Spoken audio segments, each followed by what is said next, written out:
طبعا كلنا شفنا الام دي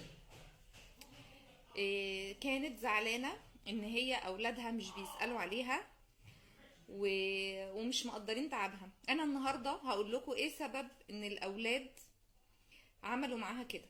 الحكاية مش جاية صدفة طبعا، الحكاية جاية في اسلوب التربية اللي هي ربتهم عليها من وهم صغيرين. عملت ايه عشان كلنا ناخد بالنا من اطفالنا؟ دلعتهم زيادة عن اللزوم، ده نمبر واحد.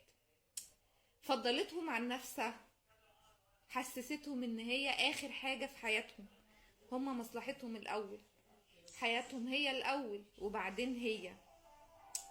يعني ايه؟ يعني مثلا هما اهم حاجة تأكلهم وتشربهم الحلو كله، وهي تاكل بعدهم. هما يتفسحوا مثلا ويخرجوا وهي بعدهم، هي اخر حاجة، فهم بالتالي بعد كده هيخلوها اخر حاجة. اعدلوا، انتي كمان ليكي حق انك تعيشي، هم يحسوا ده. انتوا مهمين وانا مهمة، مش انتوا مهمين وانا ولا شيء. لما تدي لنفسك اهمية معاهم هم هيدوكي اهمية. انا بحذر كل ام، حني عليهم بس مش لدرجة ان انتي تنسي نفسك.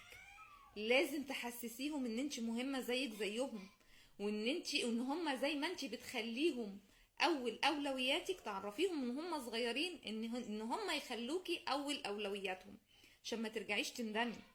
مش من كتر الحنية الاطفال لما تكبر تبقى حنينة، لا، دي معادلة غلط. كل ما هتحني وهتدلعي كل ما هتقابلي حاجة عكسية.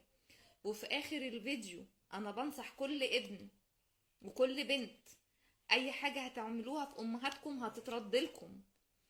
من اول حاجة عند ربنا ان انتي تراعي امك وابوكي وتهتمي بيهم، حياتك هتتحسن.